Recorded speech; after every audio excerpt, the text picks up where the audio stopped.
Ladies and gentlemen, boys and girls, welcome to another episode of the Coffee Roaster Warm-Up Sessions podcast.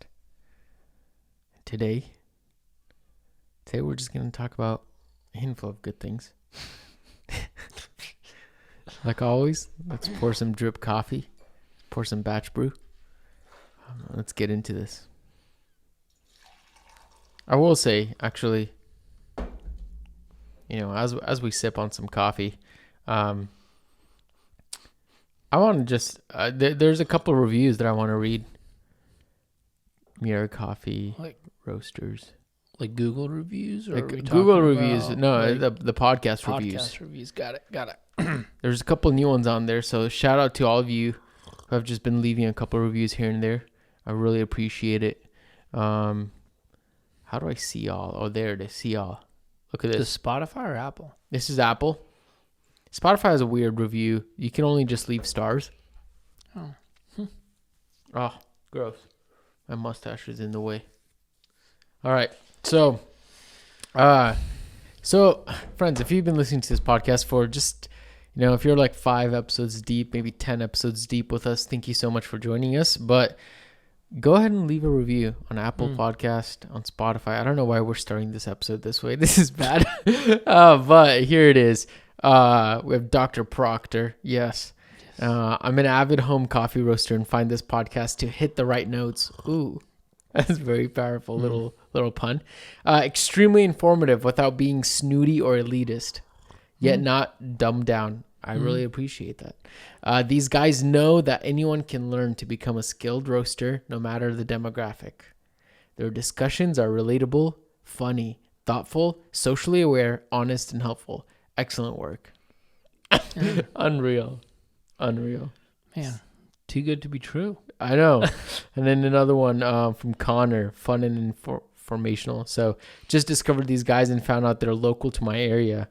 Oh. Really been diving into the deep end of roasting, starting to home roast and plan to start a roastery. The variety and simplicity that they explain things with while having a great, enjoyable time makes this a top-notch podcast in my toolkit. 10 out of 10.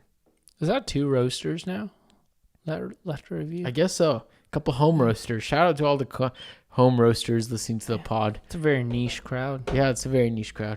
Dang. But it's a growing crowd. I feel like more and more people are, buying some coffee gear, buying some home roasters, and roasting up some beans right at home. Picking up a B-more. Yeah, a B-more and a bullet. So That's right. That's great. So thank you so much for leaving that review. But anyways, how's the batch? Mediocre. I'm not super pumped on it. It's okay. How's the brew? Mediocre. What happened? We just ended our 3 podcast streak or 4 podcast streak. I guess the brew is fine. Maybe it's just the coffee. I'm not super pumped on it. Yeah.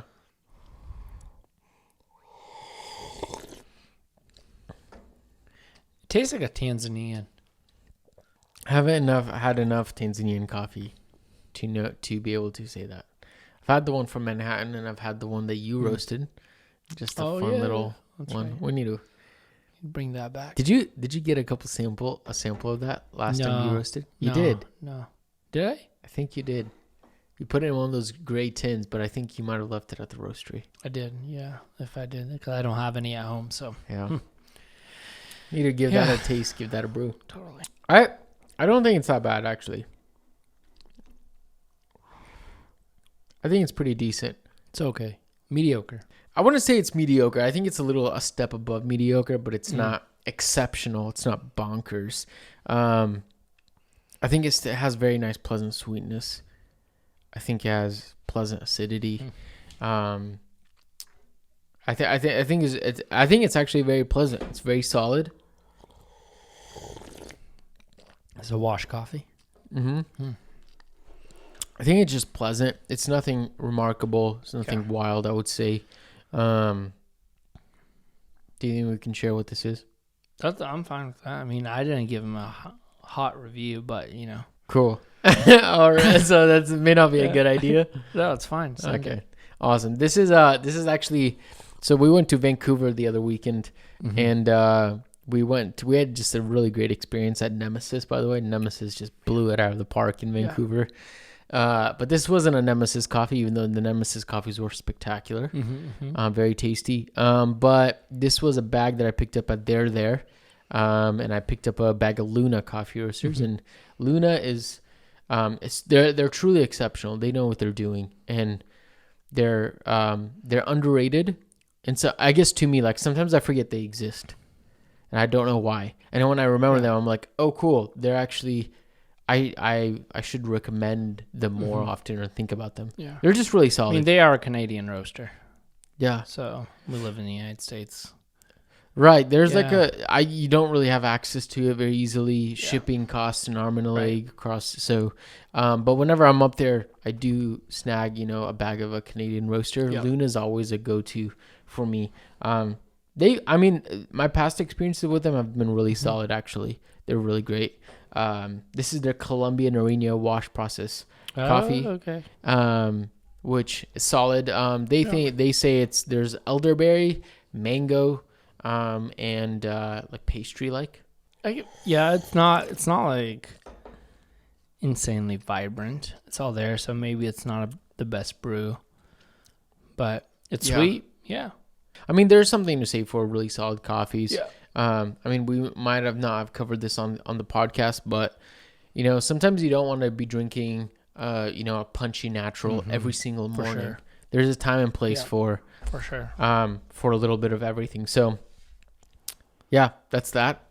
But what also happened last week was Coffee Fest. And I know the last podcast episode, we broke down why you should or shouldn't go to Coffee Fest, the ups and downs of it. But now that we're on the other side of Coffee Fest, Serge, it sounded like you had a really great experience.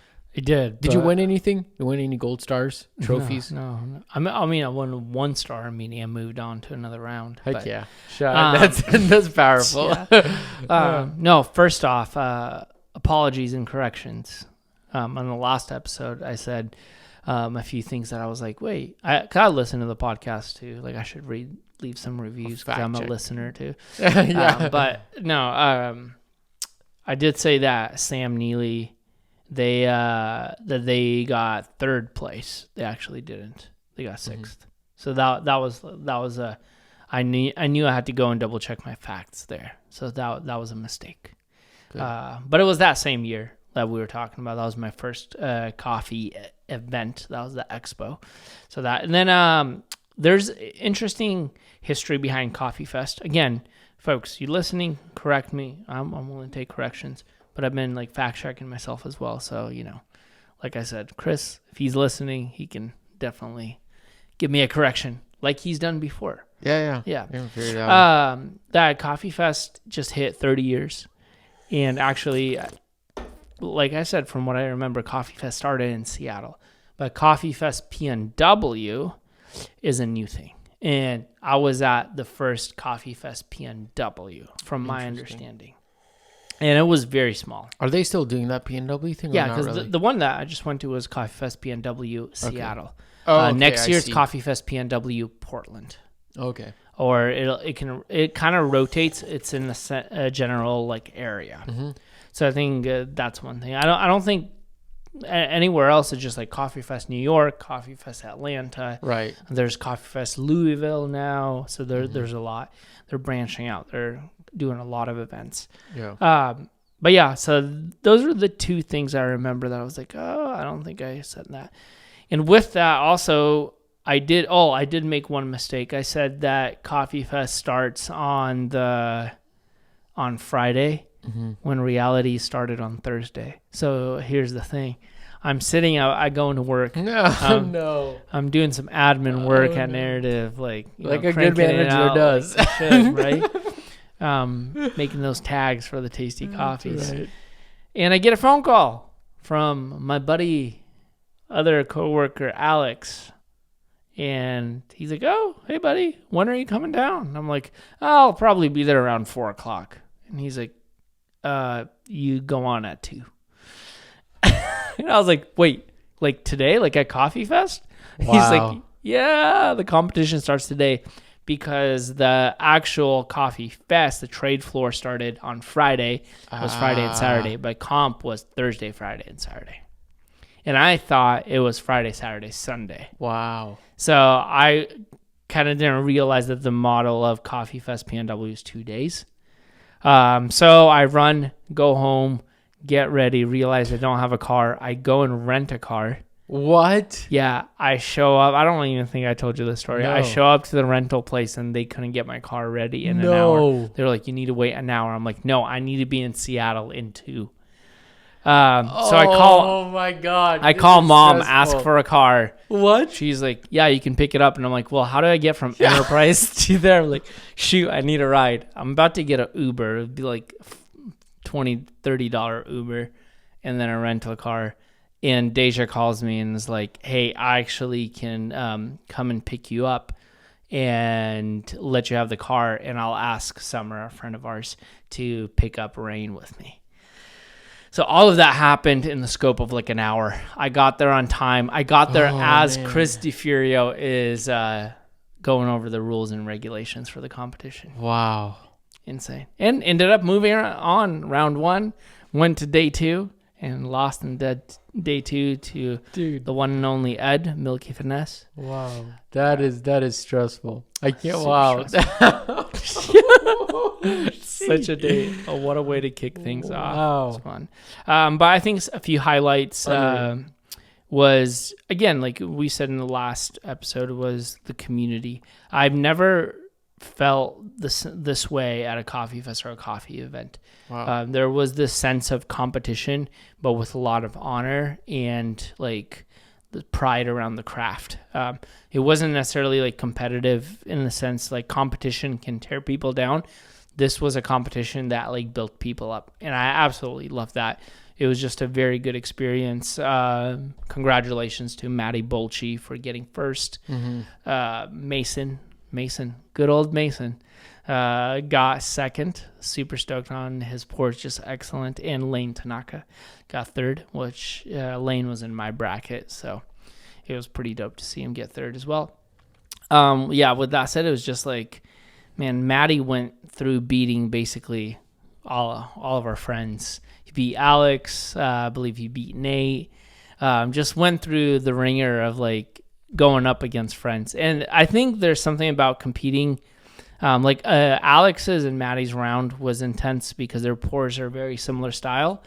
And they're slightly different because in competition, you never know what happens, you know?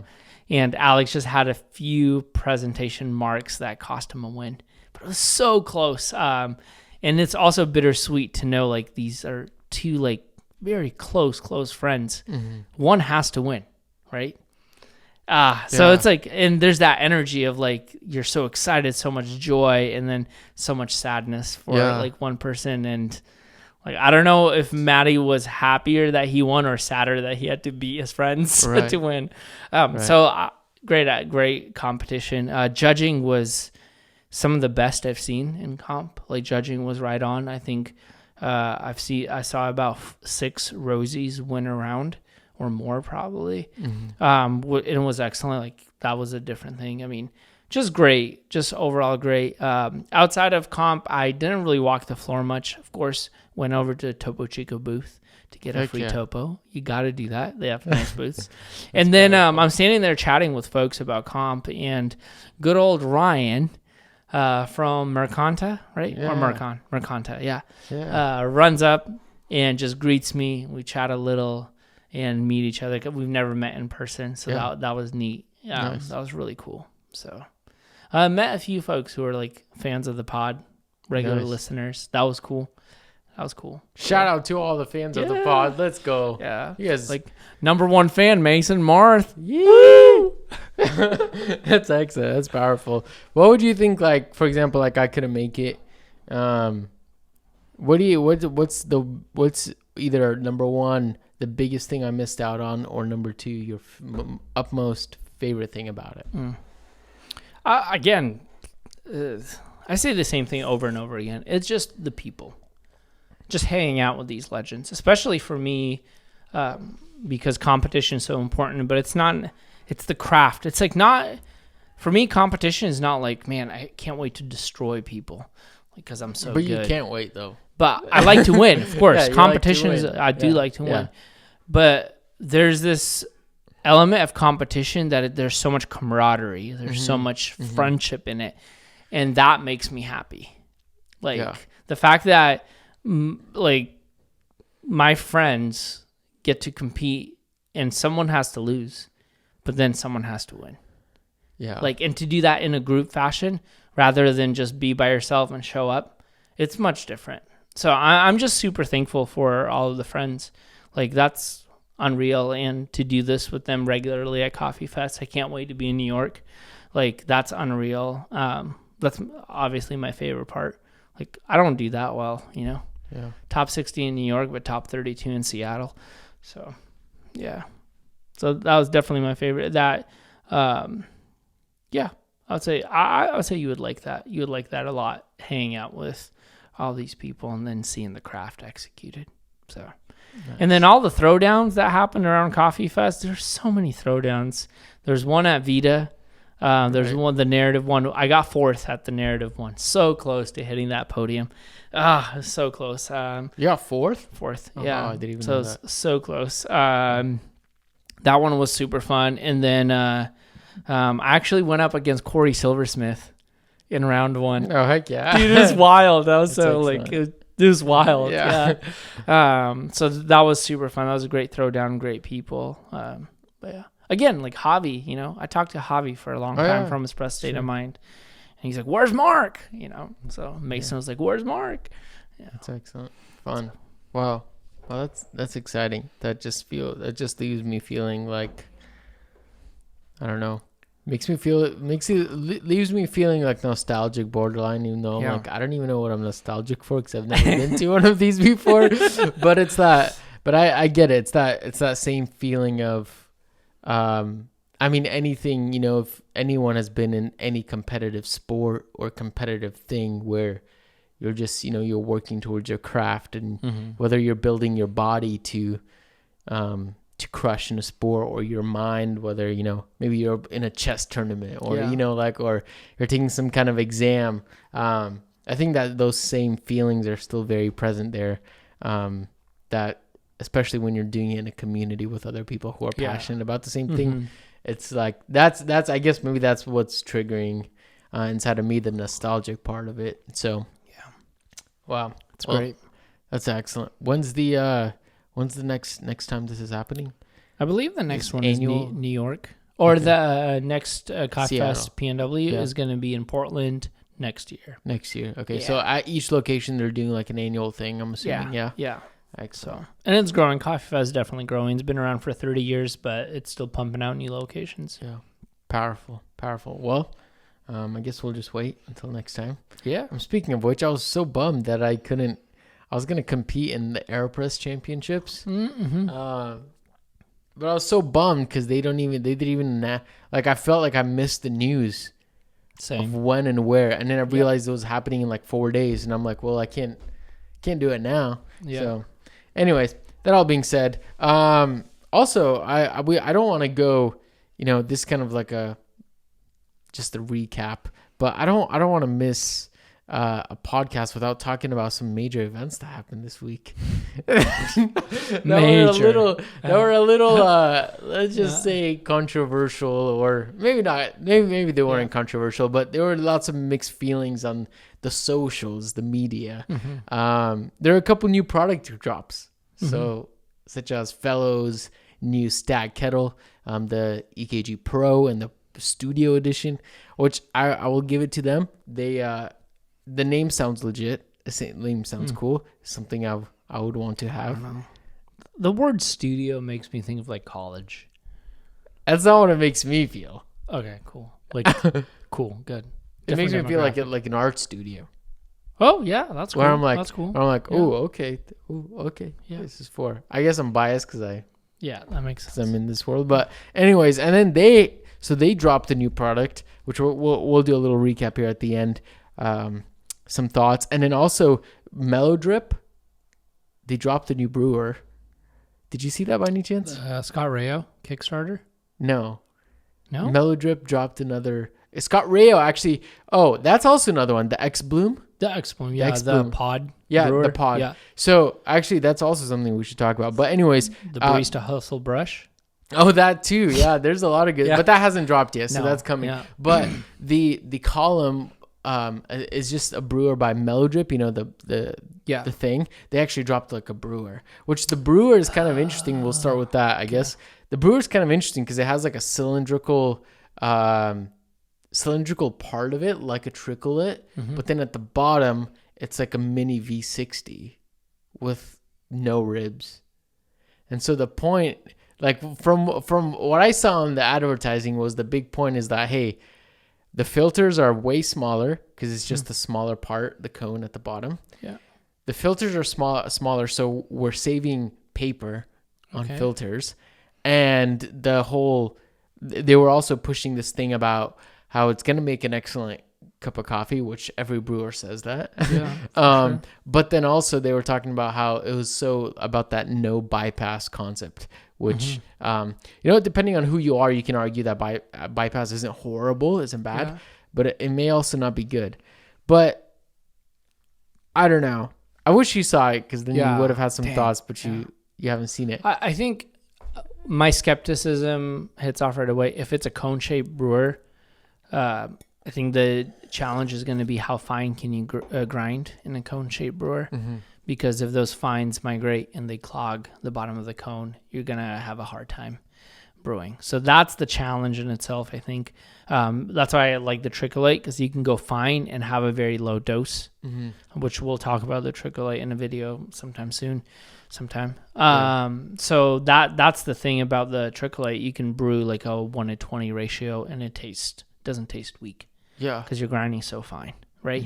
I don't know how that would work on a cone shaped with no bypass. It's kind of, kind of like the Kono. It's like a V60. It's like a V60, pretty much. Yeah. For me, like the it's just like, first off, I will say, like, to everybody, all these products, it's cool that there's a lot of innovation happening, that like people are just thinking outside the box as opposed to just thinking one dimensional. That I'll appreciate. But I think like just listening to, like, watching the ad for it and the launch, I was just like, cool, there's this big emphasis, felt like there was a big emphasis on saving filters, even it's like half the size, but I'm like, filters are still like paper, which is not that big of a deal. Not that big of a deal for me, at least. I don't know, maybe for somebody else it matters. And it just felt like, I don't know, it felt like wasn't one way or the other, and it was kind of hard to wrap your mind around the benefits of it. And it looked very interesting and strange because once again, it had like a cylindrical part of it, but then also a cone shape. I don't know, it felt like a lot of things going on, but also nothing going on, which I don't know. I guess to each their own. I don't know. Again, knowing like home baristas probably listen to this pod, and then that's I don't know. Maybe the brewer is not targeted to home baristas, but that is who I assume the target audience is. Yeah. And going back to the paper conversation, it's like, well, now someone has to buy more filters for a specific brewer. Right. You know what I mean? Right. So yes, you may have saved the size of filter on the size, but someone has to purchase more paper, which is going to cause more trees to be cut down if you want to exaggerate specific for that brewer. So if you're like trying to brew, like sometimes I brew with like 4 or 5 different brewers at home in one day. No joke. Like from batch brew to that, like AeroPress, like sometimes. I mean, on my days off, like I'll catch myself doing that. It's kind of weird. And I'm like, oh wait, I just brewed like 5 cups of coffee. So like I would have to have like all those different filters to do that, right?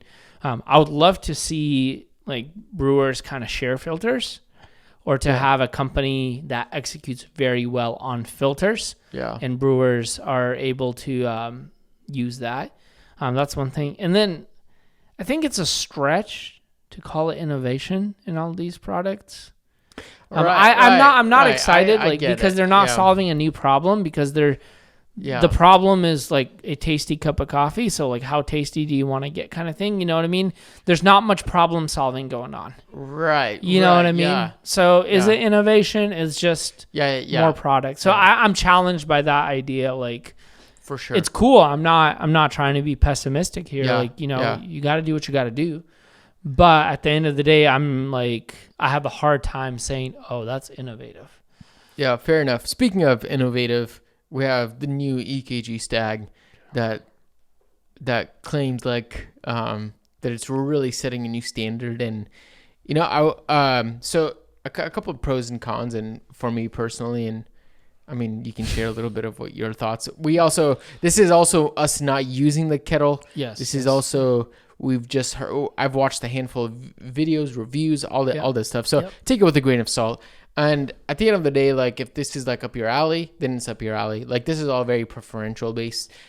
We're not, and once again, I think this goes back to the innovation concept, is like, it's not like it's not like there's these things is like, for example, like you get a new puck screen, or you get a new, some kind of portafilter that is like, okay, you've taken your extraction from like 18% to 20%. Yeah. You know, so if that's the case, then it's very much so preferential then. Yep. Like, it's not as scientific. And so I think the EKG Stagg alone is the best. Like, I remember when I went from that to, from my Hario kettle insane. to that, I was like, oh, this is like a completely different experience. Everything's incredible. And I love my EKG Stagg. Yeah. And so the thing is, they didn't change very much on the spout, which is the most important thing on it. The kind of the same heating components are still very similar. They redesigned the lid a little bit, but the lid's never really bothered me. They did change up the screen on it, which has really looks way better. I will say that. It's colored, it's sharp, it's clean. Nice. This one's like pixelated, but and it could do like a couple different features, like fun little features. But you know, when I look at all the features that are all software and tech related, I just don't see myself using all of them or any of them. Because at the end of the day, like I walk into the office, what I do, I click a button, it's already preset to 212 degrees, and I fill it up, I walk away, I come back when it's boiling, I brew a cup. That's it. That's to the extent. If for a cupping, I'll turn it down to 208 degrees, which is just like 1 or 2 spins. We'll cup, turn it back to 212. So to me, I just felt like, to me, I just felt like, I'm like, I don't know. It just felt like an upgrade that to me, for me personally, for my use case, I was like, this isn't beneficial at all. Yeah. Even though I will say though, right before the launch, I was like saving up money. I'm like, I'm gonna drop some money on this kettle because I wanted something, and I was looking forward to it. And then I'm like, well, realistically speaking, yeah. Anyways, thoughts? All right, I'm not gonna make this long-winded, but here's the thing. I think the glass thing looks cool. Yes, it's cool. The glass actually looks very beautiful. Yeah, I liked cool. it. It's great for the college student in the studio. No, I'm just kidding. Just kidding. No, that is not. No. And if you're a college student who's no. And I'll also be honest. I own 3 Stagg kettles at home. Yeah, one for camping, one for my brew bar, and one for the kitchen because it looks cool. I forgot. So like that.